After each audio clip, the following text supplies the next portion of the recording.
Sports யூஎஸ்க்கு வணக்கம். ரொம்ப expect பண்ணிட்டு இருந்த அந்த இந்தியாவோட வேர்ல்டு கப் ஸ்குவாட் வந்து அனௌன்ஸ் பண்ணியிருக்காங்க. ஜஸ்ட் நவ் இப்போதான் வந்து அனௌன்ஸ் பண்ணியிருக்காங்க. ஃபர்ஸ்ட் அந்த ஸ்குவாட்ல இருக்கிற பிளேயர்ஸ் யாரான்னு பார்த்துடலாம். ரோஹித் சர்மா கேப்டன், எல்லாரும் எக்ஸ்பெக்ட் பண்ணதான், அதுல எந்த மாற்றமும் இல்லை.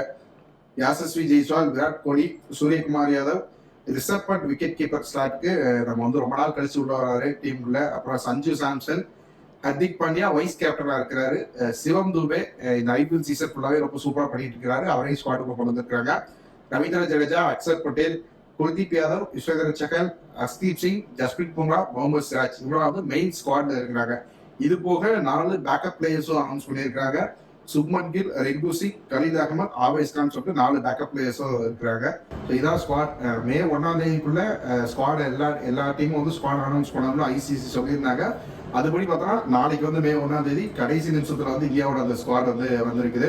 ஸோ எப்படி இருக்கு இந்த ஸ்குவாடை பார்க்கும்போது? இந்த ஸ்குவாட்ல எனக்கு மெயின் சர்ப்ரைஸா இருக்கிறது வந்து ரிங்கு சிங் வந்து மெயின் 15ல இல்லாம பேக்கப் பிளேயரா இருக்காரு. எனக்கு தெரிஞ்ச பினிஷிங் ரோல் ஆடுறதுக்கு இந்த டீம்ல வந்து கரெக்டான ஆள் யார் இருக்காங்க அப்படிங்கறது எனக்கு தெரியல. இந்த டீம் படி பார்த்தா ஹர்திக் பாண்டியா பினிஷிங் ரோல். ஹர்திக் பாண்டியா வந்து இருக்கிற ரீசன்ட் ஃபார்ம் வந்து அவர் ஆல்ரவுண்டரா அவர் கண்டிப்பா ஆடிதான் ஆகணும். ஆனா மேல இருக்கிறவங்க பிளேயர்ஸ் பார்த்தோம், இப்போ சூரியகுமார் யாதவ், சஞ்சு சாம்சன், சிவம் தூபே, இவங்க எல்லாருமே வந்து 2 டவுன் 3 டவுன் ஆடுறவங்க. நமக்கு வந்து கீழே வந்து டவுன் த லைன் வந்து ஒரு கடைசி 5 ஓவர்ஸ்ல வந்து ஒரு ஹிட்டர் மாதிரி ஒரு பிளேயர் முக்கியமான நேரத்துல வந்து ஒரு கிளட்ச் இன்னிங்ஸ் ஆகணும்னா ரிங்கு சிங் மாதிரி ஒருத்தர் இருக்கணும் அப்படின்னு எதிர்பார்த்தோம்.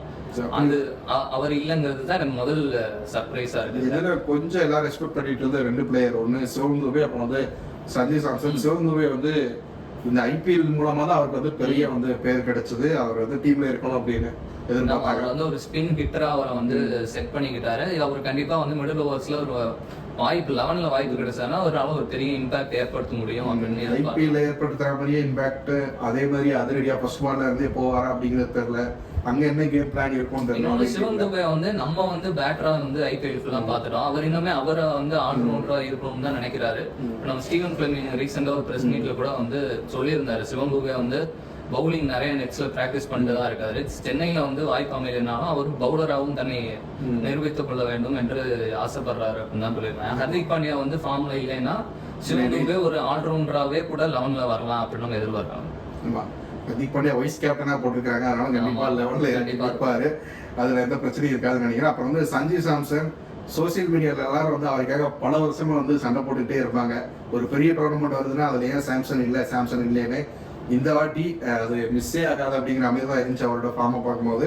கரெக்டா வந்து அதை வந்து மெயின் ஸ்குவாட்லயே வந்து சாம்சன் அவர் வந்து வெறும் வந்து ஒரு பிளேயரா மட்டும் இல்லாம ஒரு லீடராவுமே அவர் வந்து ஐபிஎல் ப்ரூவ் பண்ணியிருக்காரு. இப்போ ரோஹித் சர்மா சுத்தி ஒரு லீடர்ஷிப் குரூப் ஒன்று இருக்குன்னா அது சஞ்சுவுமே வந்து இந்த யங் பிளேயர்ஸ்ல வந்து கைட் பண்ற ஒரு ஃபோர்ஸா இந்த ஸ்குவாட்ல இருப்பாங்கன்னு நம்ம எதிர்பார்க்கலாம். இன்னொன்று அது 1 டவுன் பொசிஷன் ரொம்ப நல்லாவே ஆடுறாரு. 1 டவுன் 2 டவுன் வந்து இந்தியாவுக்குமே அவர் நல்லா ஆடுவான்னு. இதுக்கு முன்னாடி இருந்த என்ன பிரச்சனை என்னன்னா, தொடர்ந்து அவருக்கு வந்து கன்சிஸ்டன்டா வாய்ப்புகள் கிடைக்காம வந்தது T20 பொறுத்த வரைக்கும்.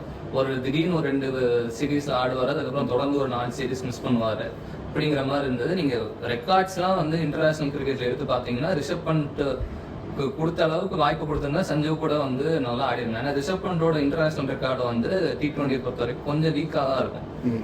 ஸோ சாம்சன் வந்து லாஸ்ட் அவர் ஐபிஎல் அவரோட ஃபார்ம் அப்படின்னு பார்த்தோம்னாலுமே வந்து இந்த சீசன் வந்து ரொம்ப நல்லாவே வந்து இருக்கு. ரொம்ப வந்து பக்குவமா ஆடுறாரு, மெச்சூர்டா வந்து ஆடுறாரு. நின்று ஒரு இன்னிங்ஸை ஃபுல்லா ஆடி கொடுத்து கடைசியில மேட்சை வின் பண்ணி கொடுத்துட்டு சஞ்சு சாம்சன் நம்ம மிஸ் பண்ண ஒரு விஷயம் தான். பயங்கரமான டேலண்ட் எல்லாம் ஓகே, ஒரு மேட்சை வந்து கடைசி வரைக்கும் நின்று அவர் இன்னிங்ஸை பேஸ் பண்ணி முடிச்சு கொடுக்கறதுங்கிறது தான் வந்து அவர்கிட்ட நம்ம மிஸ் பண்ணோம். திடீர்னு நல்லா ஆடிட்டு இருக்கும்போது விக்கெட்டை வந்து தேவையில்லாம விட்டுருவாருங்கிறது தான் அவர் மேல இருக்கிற மெயின் கம்ப்ளைண்டா இருந்தது. வந்து அந்த ஃபர்ஸ்ட் 10 பால் வந்து பார்த்து ஆடுறாரு, எந்த பவுலர் அட்டாக் பண்ணணும்னு ஒரு பிளான் வச்சுக்கிறாரு. மெயினா இந்த குஜராத் டைட்டன்ஸ் மேட்ச்ல அவர் வந்து ரொம்ப முக்கியமான ஒரு நாக் ஆடி இருந்தார். அது வந்து ரொம்ப சூப்பரான இன்னிங்ஸ். அன்னைக்கு நைட்டே வந்து வேர்ல்டு கப் ஸ்குவாட் அனௌன்ஸ்மெண்ட் வரும்னு எல்லாரும் பார்த்துக்கிட்டு இருந்தாங்க. அன்னைக்கே ஒரு முக்கியமான இன்னிங்ஸ் ஆடி கொடுத்திருந்தாரு. ரொம்ப நாள் கழிச்சு உள்ள வராரு. சரி, ஒரு நல்ல பெரிய ஆப்பர்ச்சுனிட்டி வந்து அவருக்கு கிடைச்சிருக்கு. அதை எப்படி வந்து அவர் தக்க வச்சுக்க போறாரு, அதில் எப்படி பெர்ஃபார்ம் பண்ண போறாருங்கிறதா முக்கியம்.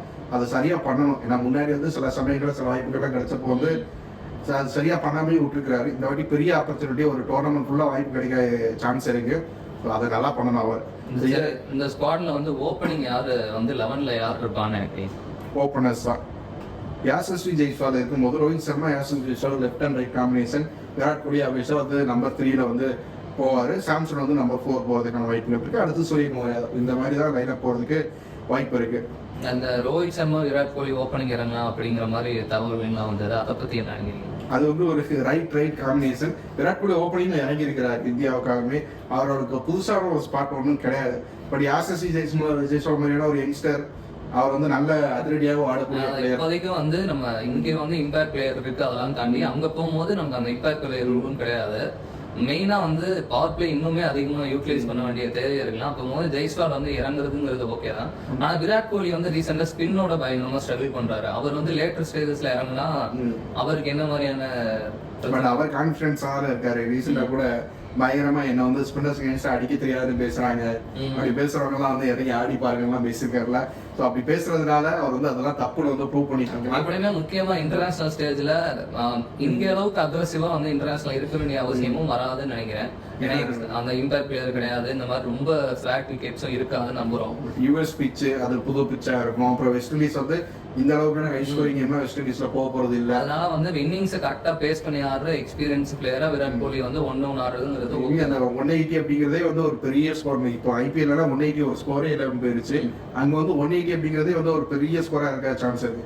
அந்த மாதிரியான ஒரு மேட்ச்ல எல்லாம் வந்து கோலியோட எக்ஸ்பீரியன்ஸ் வந்து பெரிய ஒரு ஃபேக்டரா இருக்கும். அவர் வந்து நம்ம அந்த பாகிஸ்தான் கூட ஒரு மேட்ச் போன T20 அதுக்கப்புறம் அடிச்சு கொடுத்த மாதிரி வந்து அந்த மாதிரி டீம்ஸ்லாம் வந்து அவனா ரொம்ப யூஸ்ஃபுல்லா இருக்கும். அதனால நம்பர் 3 வந்து விராட் கோலி இன்டர்நேஷனல் கிரிக்கெட்ல வேற மாதிரி இருக்கும். நம்ம ஐபிஎல் வச்சு மட்டுமே வந்து பேச முடியாது நினைக்கிறேன். அடுத்து சூரியகுமார் யாதவ் T20 இதுல வந்து அவர் வேற மாதிரியான பிளேயர் தான். ஓடி வேர்ல்டு கப் வச்சு ஓடியில் அவரோட பெர்ஃபார்மன்ஸ் வச்சு நம்ம எதுவுமே பேச முடியாது. ஐபிஎல்லையுமே தனியாக பேசலாம். இந்த வாட்டி பார்த்தோம்னா இன்டர்நேஷனல் கிரிக்கெட்ல T20ல அவர் ஒரு நல்ல பிளேயர் தான்.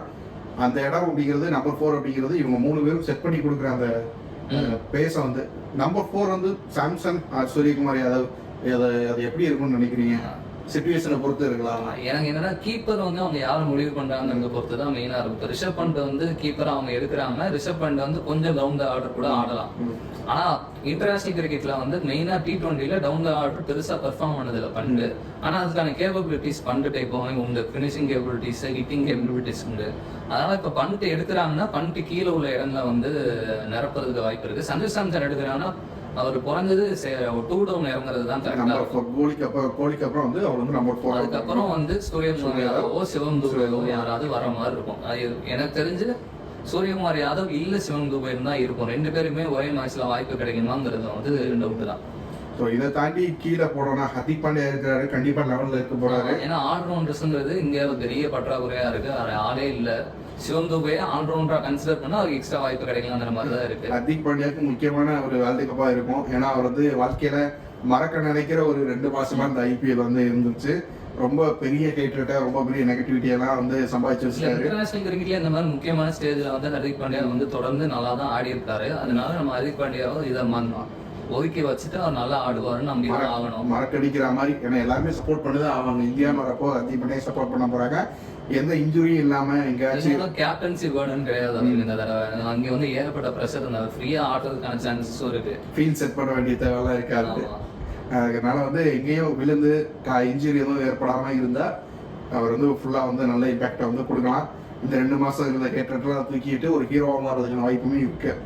அடுத்து அப்படி கீழே போனோம்னா ஸ்பின்னர்ஸ்னு வந்தோம்னா ரவீந்திர ஜடேஜா ஒரு ஸ்பின்னர் ஆல்ரவுண்டர், அக்ஷர் பட்டேல் ஒரு ஆல்ரவுண்டர். அதுவுமே அவங்க 2 பேரும் யாராவது ஒருத்தர் ஆடுற மாதிரி இருக்கும். 2 பேரும் ஒரே ரோல் பண்றாங்க. அதனால ஒருத்தர் தான் ஆடுவாங்க.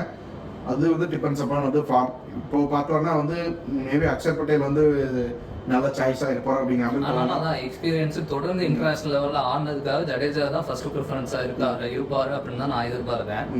இன்னொன்று மெயினா ரொம்ப நாள் கழிச்சு இவ்வளவு நாள் வந்து இன்டர்நேஷனல்ல தொடர்ந்து நல்லா பெர்ஃபார்ம் பண்ணணும். முதல் வேர்ல்டு கப்ல சஹால் இறங்குறாரு. யுஸ்வேந்திர சஹால் வந்து ஓடி வேர்ல்டு கப்ல இருந்திருக்காரு. பட் வந்து T20 வேர்ல்டு கப்ல இருந்ததே இல்லை. அப்படி ஒரு நல்ல பவுலரை வந்து இவ்வளவு நாள் ஏன் வந்து எடுக்காம இருந்தாங்க அப்படிங்கறதே வந்து தெரியல. நம்ம போன வேர்ல்டு கப்ஸ் எல்லாம் வந்து சஹலுக்கு பதிலாக அஸ்வின் எடுக்கப்பட்டதெல்லாம் பார்த்தோம். அஸ்வின் எடுத்தாங்க. வந்து வருண் சக்கரவர்த்தி எல்லாம் வருண் சக்கரவர்த்தி ஒரு சீசன் பெர்ஃபார்மன்ஸ் வச்சே வந்து டீம்ல எடுத்துட்டு போனாங்க. ஆனா இவர் ரொம்ப டிசர்விங்கான ஒரு பிளேயரா தான் இருந்திருக்காரு. சின்னசாமி ஸ்டேடியத்திலேயே நல்லா வந்து பவுல் பண்ணக்கூடிய கன்சிஸ்டண்டா எல்லா சீசனையும் நல்லா பவுல் பண்ணி இருக்கிறாரு. லைன் லைட்லேயே இருக்கிறாரு. ஒரு பெரிய பிளேயர், இன்டர்நேஷனல் எக்ஸ்பீரியன்ஸ் நிறைய இருக்கு. அப்படி இருந்து எடுக்காம இருந்தாங்க. பட் இந்த தடவை அந்த தப்பை பண்ணல. சஹலை வந்து உள்ள கொண்டு வந்துட்டாங்க. சஹல் வந்து கண்டிப்பா இருப்பாரு.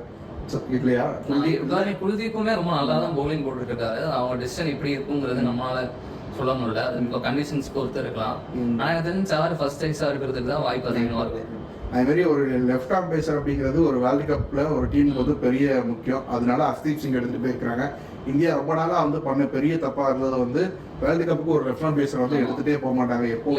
அதுதான் அவங்க பிலாசபின்னே சொல்லுவாங்க. யாரு பெஸ்ட் பிளேயர்னு பாருங்க, என்ன எந்த கையில பந்து போடுறீங்கன்னு பாக்காதீங்கிற மாதிரி விஷயத்துல இருந்து எல்லாருமே நிறைய தடவை பேசியிருக்காங்க. ஆனா வந்து அந்த மேட்ச் அப்ஸ்ங்கிறது இருக்கிறதுங்கிறது உண்மை. நம்ம லெஃப்ட் ஆர்ம் நம்மளோட டாப் ஆர்டே வந்து லெஃப்ட் ஆர்ம் பவுலிங் தான் வந்து தொடர்ந்து சொல்லிக்கிட்டு தான் இருக்காங்க. அந்த மாதிரி சிலருக்கு வந்து அந்த மேட்ச் அப்ஸ் வந்து நாங்க பெரிய டீம்ஸ் எல்லா டீமே நியூசிலாந்து ஆஸ்திரேலியான்னு சொல்லிட்டு இந்த பெரிய டோர்னமெண்ட்ல ஒரு டாப் 4 வரக்கூடிய எல்லா டீம்லயுமே ஒரு லெஃப்ட் ஆர்ம் பேசர் பெருசா இருப்பாங்க. ஆனா இந்தியன் டீம்ல மட்டும் இருக்க மாட்டாங்க. ஆனா இந்தியன் பேட்டர்ஸ் பார்த்தோன்னா லெஃப்ட் ஆர்ம் பேசர்ஸ் தான் வந்து ஃபாலோ பண்ணுவாங்க பயங்கரமா. இந்த வாட்டி அதையும் வந்து டிக் அடிக்கிற மாதிரி ஹர்ஷ்தீப் சிங்கை வந்து வச்சிருக்காங்க. இப்ப 50ல இருக்கிற 3 ஃபாஸ்ட் பவுலர்ஸுமே டீம்ல இடம் பெறுவதற்கான வாய்ப்புகள் இருக்குன்னு நான் நினைக்கிறேன். இது பும்ரா நம்ம வந்து பேசவே வேணாம், எதுவுமே தேவையில்லை. 100% 200% வந்து அவர் வந்து டீம்ல இருக்கணும், இருப்பாரு. அவர் தான் ரோஹித் சர்மா, விராட் கோலி அளவுக்கு ஒரு லெஜெண்டரி பிளேயர் தான் வந்து பும்ரா. அவரை பத்தி நம்ம வந்து டவுட்டாவோ ஏதாவோ டிஸ்கஸ் பண்ண வேண்டிய தேவையில்லை. அவர் தான் வந்து ஹீரோ இந்த பவுலிங்க்கு. அவர் கண்டிப்பா இருப்பாரு. அப்புறம் முகமது சிராஜ் இப்போ ஃபார்ம் சரியில்லை ஐபிஎல் பொறுத்த வரைக்கும். பட் அங்க போய் என்ன பண்ண போறாரு? வெஸ்ட் இண்டீஸ் கண்டிஷன்ஸ்ல வந்து சிராஜ் நல்லா பெர்ஃபார்ம் பண்ணுவாருன்னு தான் நான் எதிர்பார்க்கிறேன். அப்புறம் சிராஜ் வந்து அவர்கிட்ட எப்பவுமே அந்த ஒரு இது இருக்கும், டீமுக்காக நல்லா பண்ணி கொடுக்கணுங்கிற ஒரு அர்ஜி இருக்கும். அவர் வந்து அந்த ஒரு வேகத்தோட பண்ணுவார். யங்ஸ்டரா ஒரு பிடிப்பு இருக்கும் அவர்கிட்ட. ஸோ அதனால எதிர்பார்க்கலாம். ஸோ ஒரு நல்ல டீமாக தான், நல்ல ஒரு மெயின் ஸ்குவாடாக தான் இருக்கு. இதுல நீங்க சொன்ன மாதிரி ரிங்கு சிங் வந்து இல்லை அப்படிங்கிறது மட்டும் தான் வந்து வருது. ஆனா இதை பார்க்கும்போது இதுல எங்க ரிங்கு சிங் வந்து ஃபிட் பண்ணுவாங்க அப்படிங்கிறதுமே வந்து எனக்கு என்ன, ஜடேஜா ஹர்திக் பாண்டியாவோட ஃபினிஷிங் மட்டும் நம்பி இல்லாம ஒரு ஸ்பெஷலிஸ்ட் பேட்ஸ்மேனா ரிங்குவும் இருந்திருக்கலாமோ அப்படிங்கிறது தோணும். ஆனா வந்து இப்ப நம்ம கோலி ஒன்னு இறங்கி இவங்க ஆடும் போது ரிங்குக்கான இடம் இல்லைங்கிறது தான் உண்மை. இப்போ கோலி ஒன்றான் வருவாரு, சாம்சன் வருவாரு, சூரியகுமார் யாதவ் வரப்போ அந்த டாப் ஆர்டரே ஹெவியா இருக்கும்போ அவங்களே இப்போ நிறைய மேட்சஸ்ல வந்து ரோல் எடுத்து அவங்களே வந்து ஆடிப்பாங்க. இந்த ஐபிஎல் வந்து ரிங்கு சிங்க்கு பெருசா ஒரு பிரேக்கிங்கான ஒரு ஐபிஎல்லா இல்லைங்கிறதும் ஒரு காரணமாக இருக்கலாம். இது வந்து இந்தியா வந்து இந்த T20க்கா மட்டுமே வந்து பார்த்து எடுக்கிற டீமாவும் இல்லை. ஓவராலா ஒரு டீம் எடுப்பாங்கல்ல, ஓவராலா ஒரு கோர் டீம் இருக்கும். அதை மையமா வச்சுட்டு அதை சுத்தி தான் பிளேயர்ஸ் எடுத்திருக்காங்க. இப்போ ரிங்கு சிங் திரும்பி ஏன் பேசுறோம்னா, ரிங்கு சிங் வந்து T20 இன்டர்நேஷனல் லெவல்ல பார்த்தா நிறைய மேட்சஸ் வந்து ரீசெண்ட் டைம்ஸ்ல இந்தியா ஜெயிச்சு கொடுத்த ஒரு பிளேயர் தான். ஆனா அவர் வந்து எனக்கு தெரிஞ்ச ஐபிஎல் ஃபார்மால தான் மிஸ் அவுட் ஆகிறாருன்னு தோணுது. இந்த மாதிரி இது கரெக்டா தான் வந்து பேக்கப் பிளேயர்ஸ் எடுத்திருக்காங்க. ஓப்பனர்ஸ்ல யாருக்காவது ஒரு ஜெயிச்சாலும் எதுவும் பிரச்சனை அப்படின்னா மேபி கீழ் வந்து உள்ள வரலாம். அந்த மாதிரி இங்க ஹர்திக் பாண்டியா எப்பவுமே அந்த இன்ஜுரி அப்படிங்கிறது நம்ம வந்து தவிர்க்கவே முடியாது. மேபி அந்த இடத்துக்கு வந்து ஒருவேளை அந்த மாதிரி எதுவும் பிரச்சனைகள் இருந்துச்சுன்னா ரிங்கு சிங் மேபி அங்கே ட்ரை பண்ண போகலாம். இந்த மாதிரி வந்து எல்லாத்துக்குமே வந்து வச்சிருக்கிறாங்க. சிராஜ் பும்ரான்னு சொல்லிட்டு இந்த ஃபாஸ்ட் பவுலிங் ஒரு பேக்கப்பா ஒரு ஆவிஸ்கான் வந்து உள்ள வச்சிருக்காங்க. ஒரு ஹர்ஷ்தீப் சிங்க்கு ஒரு கையில் அகமது வச்சிருக்கிறாங்க. ஒரு மாதிரி நல்ல டீமாக தான், பெரிய வந்து விமர்சிக்கிற மாதிரி பெருசா இல்லை, நல்ல டீமாக தான் பிக் பண்ணியிருக்கிறாங்க.